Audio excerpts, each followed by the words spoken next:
So, the Nintendo Switch 2.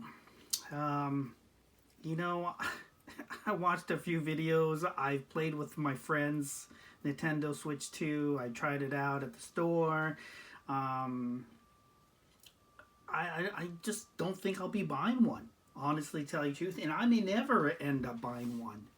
Um, Now, think about what a lot of the Nintendo Switch YouTubers are doing. Um, they are kind of hyping this up. They say they love it, and why wouldn't they? Right? I mean, they have an invested interest. Not so much like I know everybody says, "Oh, they're drinking the Kool-Aid." Yeah, they are a little bit, but the biggest problem with listening to their reviews is if you have 500,000, you have 1 million, you have 2 million subscribers, and this is how you monetize and make money off of, there's a number of people I watch and they make a living talking about Nintendo products. So why would you get on your, you know, channel and basically tell people, hey, I didn't like the Nintendo Switch 2, right? It would be detrimental and would be going against what they're trying to accomplish. It would hurt their subscribership, it would hurt their channel, it would hurt their, what they're trying to do. So I thought I would be giving a breakdown today of why I won't be buying the Nintendo Switch 2. And this is coming from a guy who had the NES. And you're talking to a guy who's Japanese, who lived and worked and has an uncle who worked for Nintendo for a number of years and would always give me Nintendo products here in America. And I would travel out to Japan too a number of times. So let's get off from the beginning. So the system comes out and they say that, let me back up. So if you watch all the old videos of Nintendo, they always talk about how they're innovative, right? So every new console that comes out is innovation and something new, something different that they are trying to push. Now you have to understand the history of Nintendo. They had a huge failure with the Wii 2, the Wii U, basically, and they had some failures with the GameCube, although I thought the GameCube was pretty good. So they had some failures, and so that, you look upon your past to make sure you don't make the same mistakes in the future. So they said, hey, we got the best-selling console of all time, more than likely, and at least within our flagship, with the Nintendo Switch. So why reinvent the wheel right now when we have a winner? So I can understand why they said, hey, we are way overdue for a system upgrade. So we're going to upgrade all the systems that need to be upgraded. We're going to enlarge the screen. And we're going to need to charge more. So instead of charging, $299, $300, they said that they're going to go up to $450. Well, I can understand this being a problem for a lot of people, and it is kind of a problem for myself. If you haven't invented anything new to bring out to the marketplace, and all you're doing is doing a pro model, and that's what basically the Switch 2 is. It's a pro model. Don't be mistaken. Don't listen to the YouTubers who are having these Nintendo channels. They're talking great about how great this is. It is nothing more than a Nintendo Switch Pro. And they're charging quite a bit more for that. And they've always said, hey, our systems are cheaper. They're more affordable. What they basically said in this iteration is that, hey, we're going to squeeze as much money out of you as possible. And our system is not going to be that much cheaper than the PlayStation and the Xbox. And they're okay with it. And they've come out and basically said that with not only they're pricing their Pro model at $450, but then starting off with these $80 games. Now, if they came out and said, hey, we have a brand new exclusive Switch game that we developed. It's a whole new title. It is something new to the industry. And we want to change $80, you're going to get some grumbling, but you can justify that. When you come out with a 13th edition of Mario Kart, which is not new and innovative, yes, the tracks are different, but that's always going to be the case. That's nothing changed. And I'm sorry, but as much as I love playing Mario Kart, it is not a new release title. You know, it is not something you include in a new release console and say, hey, this is the featured game. It is very, very disappointing to go ahead and charge $80 per game, do it with a game that is not opening any new boundaries, and on top of that, it just is, as much of a fun game as it is not an exclusive game that you add to a launch console. And the fact that they have the balls and the nerve to come out and say, hey, we know that based on how much people like this game and how much we can kind of basically screw you over and charge you for this game, we're going to go ahead and our price point is going to be $80 just because that's the price that people are willing to pay for this game. And that right there tells me, hey, we don't really love you consumers. We just are going to go ahead and you're just a consumer. You're not you're not just a fan of Nintendo. You're not something of a loyalty customer. We just find you as another person who's going to buy our product. And so that was a whole major disappointing factor because people had used the childhood nostalgia aspect of Nintendo to now start charging and basically gouging people. So you have number one, the system is not a brand new console. It's just a pro model, and they're charging $450 for it. Number two, they went ahead and increased the games to $80, and it's not a new exclusive title. It is just a rehash of an existing model. And then the third thing that really upset me was you can't just take the Switch out of the box and just go ahead and use it. You have to sign the user agreement, basically saying you won't sue them, that you understand that if your Joy-Con drifts, we're not liable for that, and that's your problem, and you can't sue us for that. And you are borrowing the use of our games and our system. And so it really has basically shown that you don't own anything with Nintendo anymore.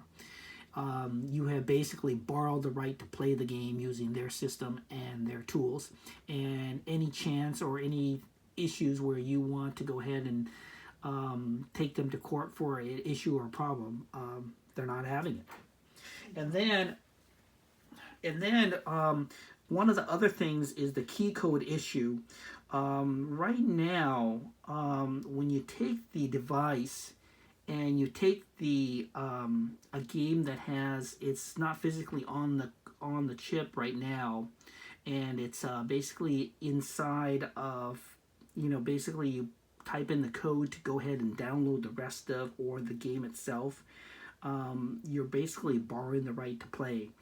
And I know there's been getting a lot of feedback about the key codes, and I agree. When did we get into the situation where you pay for a game and you don't actually own the game?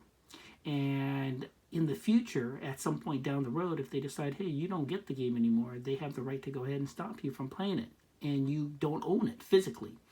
And I understand there's some games that are only available, and I go through Square Enix and some of these other places where some of the games are not available in the physical form. It's only available in the downloadable form, and that's fine.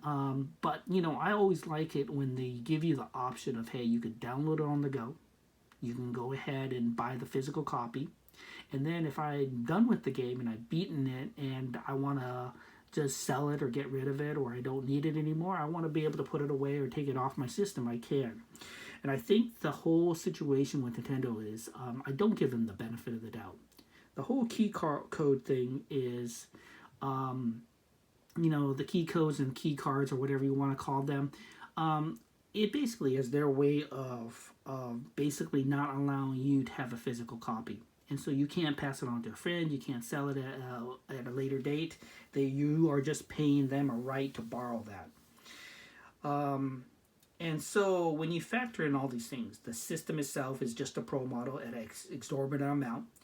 They used to advertise that, hey, they're the cheaper and more innovative company, but they are not that much cheaper anymore, and they are not innovating this time. And that's okay if they want to go ahead and take the safer approach, because they did make some big bombs with the Wii U and with the GameCube.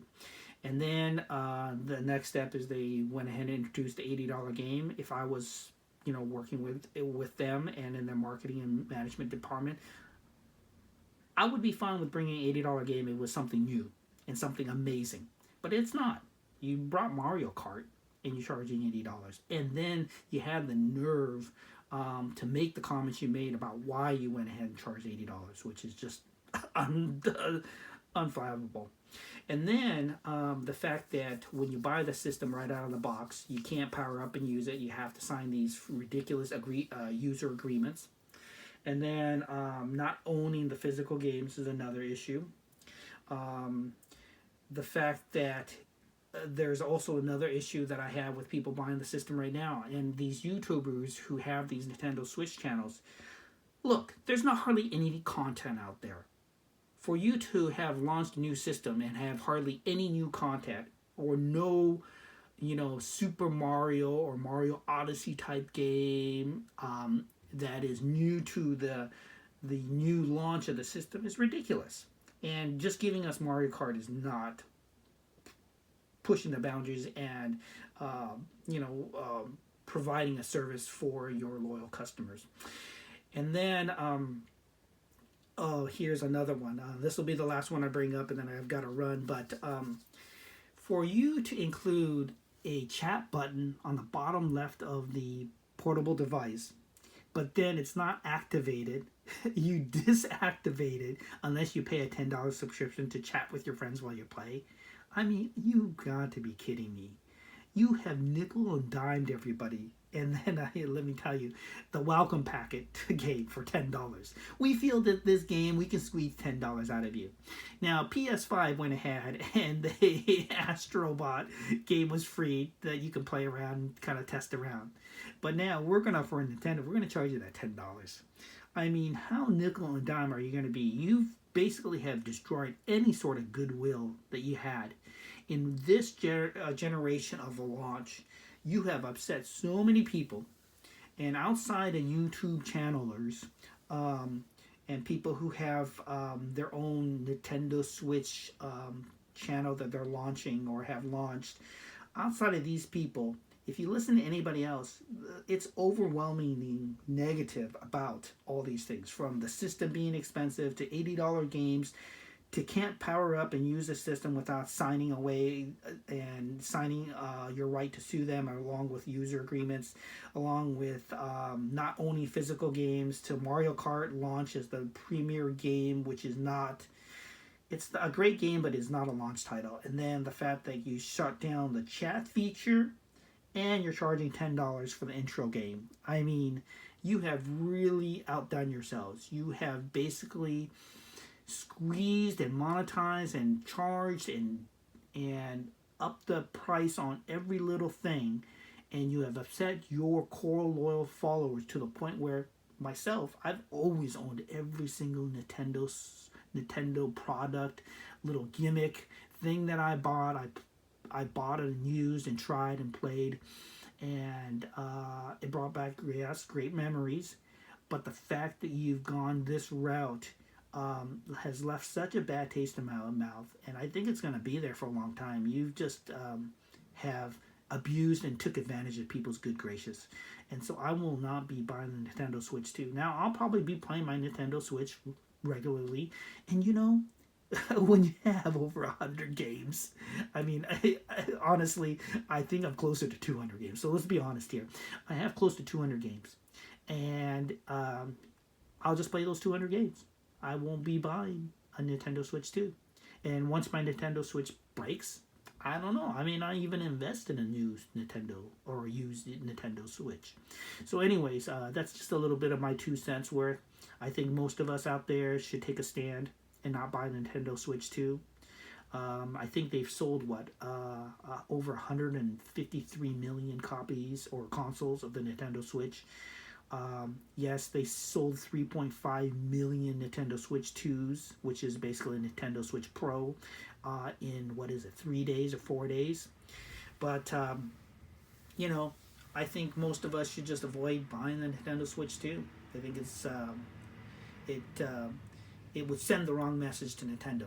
And so myself, along with many other friends that I've talked to and many coworkers I've talked to, we won't be buying one. So that's our 2 cents worth, and you can take it for however you like.